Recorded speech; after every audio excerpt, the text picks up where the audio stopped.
a seat with a microphone, or you can go to the podium, whichever you prefer.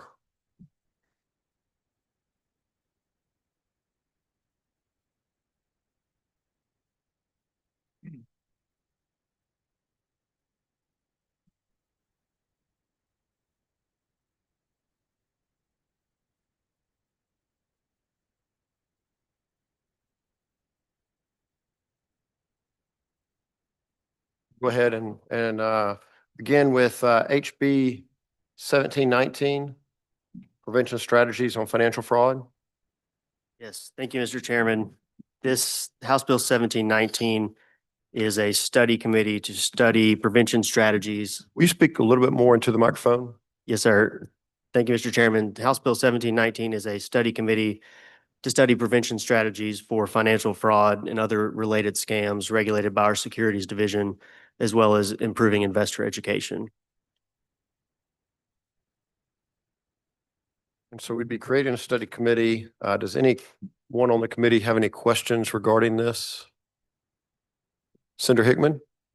So would this committee be reviewing, like any financial frauds across the spectrum, but not only that, would it be giving us, I guess, a way to like streamline how the state address financial fraud across the board? Like what exactly is the committee tasked to look at?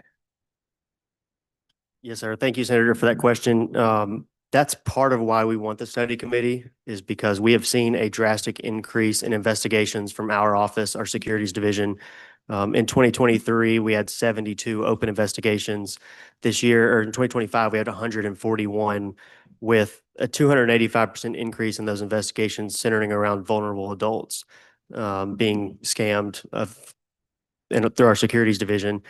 And we realize that there are a lot of state agencies that touch on the private sector financial scams.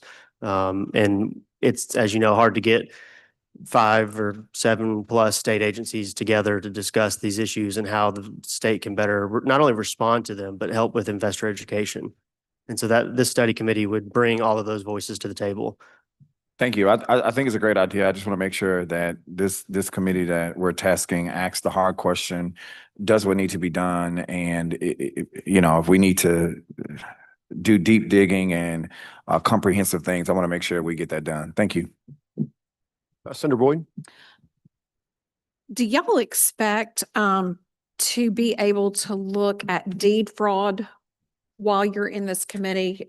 We had some legislation on that we didn't progress out because we thought it needed a study committee on this. That's a huge topic though. Do you think that do you expect that to be something y'all would look at, or do you think that's something we should do in another committee? It was hard for me to hear. What kind of fraud? Deed fraud. So the way we initially set this up, it would be around financial securities fraud, since that's what our agency regulates. But if it was the will of the committee to expand that, I don't think we'd be opposed. I think we can do that in another committee, but Okay. Thank you. I just wanted to understand that. Senator Brumfield? Thank you, Mr. Chairman. We understand that there's fraudulent activities occurring with our veterans. Would they be a part of this study and them being taken advantage of? Would that be a consideration? We have many in our area that experiencing fraud, and they think they're doing the right thing. And so would that be a part of this as well, this study? Yes, sir. We have included the executive director of the Veterans Affairs Office in the study committee for that reason. Oh, okay.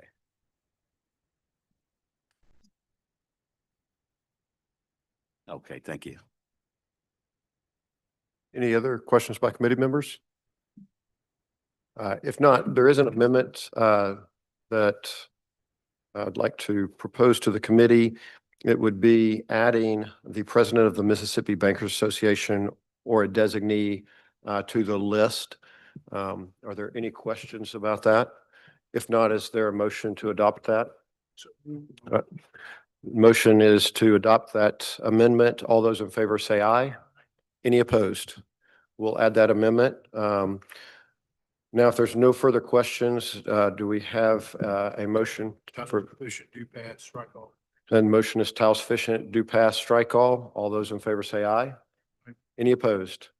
All right, we'll pass that bill out. Next, we have House Bill 1532.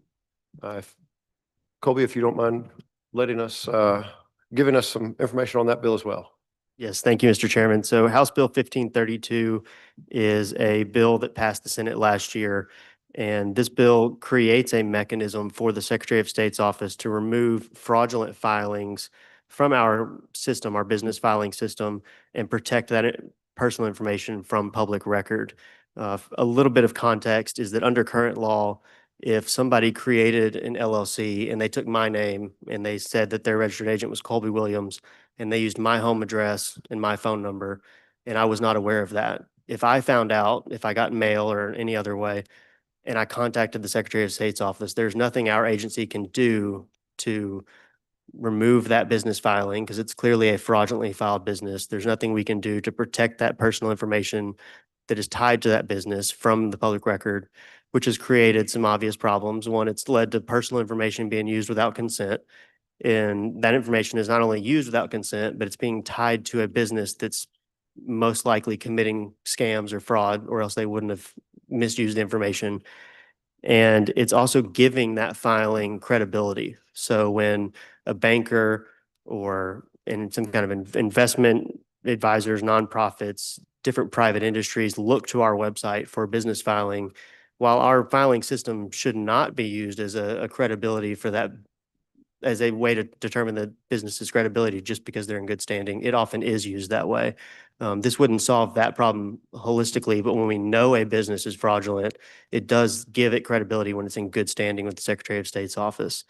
So this would give our office outlines a mechanism that when we receive a complaint that your information was used without your consent to start to file a business, we would go through the process of looking into that, and if the determination was made that it was fraudulently filed, remove that from the website.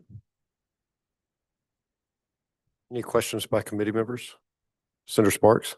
Thank you, Mr. Chairman. In any way, would this address the issue of what I would say is fraudulent solicitation for filing that we see every year after the first of the year, and somebody sends out what I consider fraudulent and to charge some exorbitant fee to do this? Are you considering that a fraudulent filing? So this bill would not address that problem, but we are very aware of that. I know we have filed lawsuits against some of those companies in the past.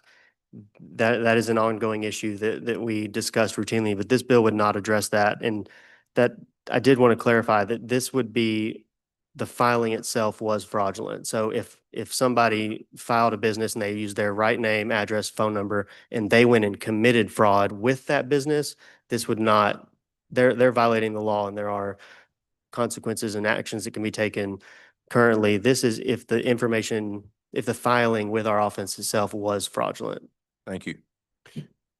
How many complaints for someone seeing their information being filed as a member organizer or other role for a business did y'all receive in 2025? I don't have that exact number documented, but I know we started seeing this issue a couple of years ago, and our business services division tells me that it's multiple times a week. We have a new individual notify us that their information has been used fraudulently.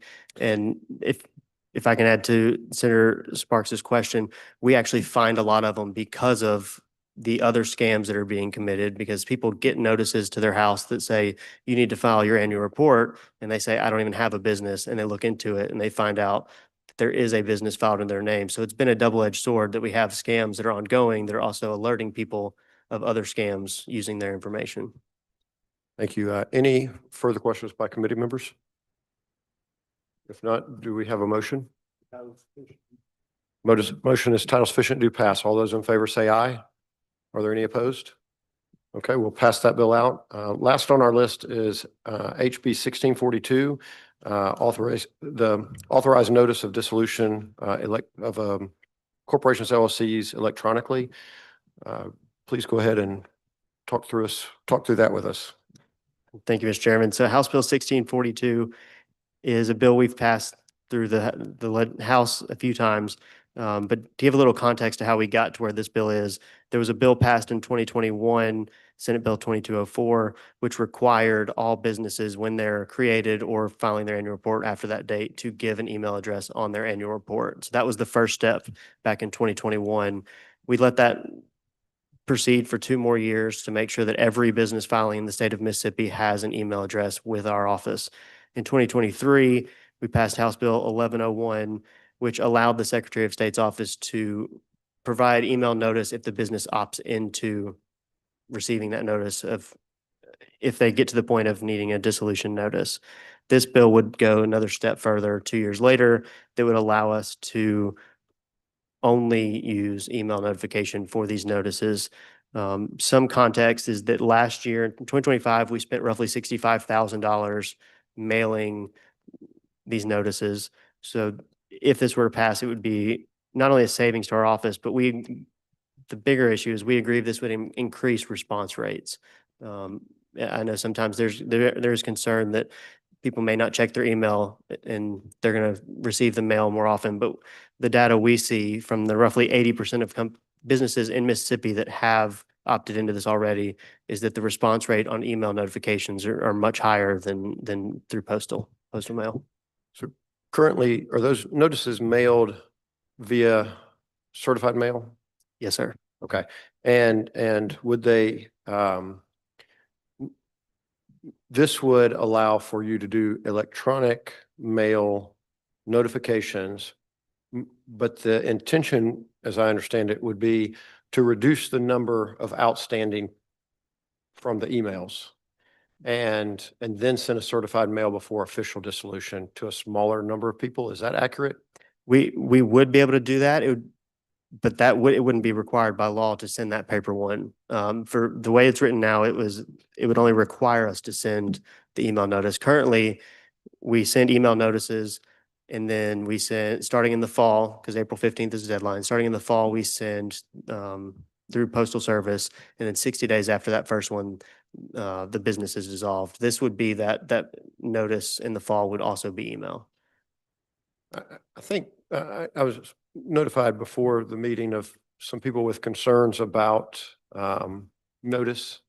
I would like to either resolve in this meeting now, if the committee chooses, or perhaps put a reverse repealer in to continue to work on that.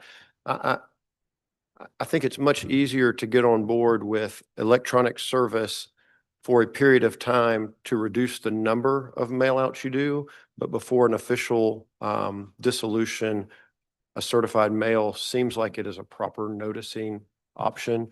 The committee may have different ideas. That's my thought process on it, and I'm not fully prepared at this moment to say what timeline that would be, but with your help, if the committee chooses to do that now, or I'd entertain a motion to a reverse repealer, whichever route the committee would like to go to continue to look at this, just to make sure, as it is with this, I have some concerns along with what I heard before the meeting. And so I would want to make sure that we feel confident that people are noticed in every way possible before their business is dissolved. So I would leave it up to the committee to decide if you would like to vet that out now or put a reverse repealer in and continue to work on it. Okay, Senator McMahon, motions for an amendment to add a reverse repealer. Any debate on that? If not, all those in favor say aye. Any opposed? Okay, we'll add that to the bill, and with that in there, we'll just continue to look at it. We won't take it up immediately on the floor. We'll give it some time. I welcome feedback by committee members as we look at that, and if that's it, we'll do a motion to Title sufficient. Do pass. motions title sufficient, do pass, strike all. All those in favor say aye. Any opposed? All right, and I think I heard a motion to rise and report. All those in favor say aye. Thank you all very much.